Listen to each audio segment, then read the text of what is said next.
Assalamu алейкум туғандар, назарыңыздарда BYD E2 үлгісінде ona базовый комплектацияда туғандар. Байқасаңыздар болады, мұндай линзовый фарада дөңгелектөрдің протекторлары 95%, 98% десек болады, артқы дөңгелектері 60% қалба қалып тұр, жаңа арқасы. Бірақ бұл сезонды смело өтсеңіздер болады туғандар. Ичкі ауалын айырылған, тытылған жерлері жоқ туғандар. Машина салонында тұрады. Дарегис жібек жолы, проспект жібек жолы 20-да жайғашқан туғандар. Машинаның ичкі ауалы жақсы, мына байқасаңыздар болады.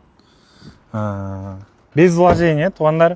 Бұның қада ойында жасататушы іштері бар болчу. Уже жасат қойдығаны. Сіздер келіп даярда айдап кете бересіздер туғандар. Мұның басын $10.800 қойып отауыз туғандар. 23 жылы шығарылған 405 запас кодасымен соқ 93 туғандар.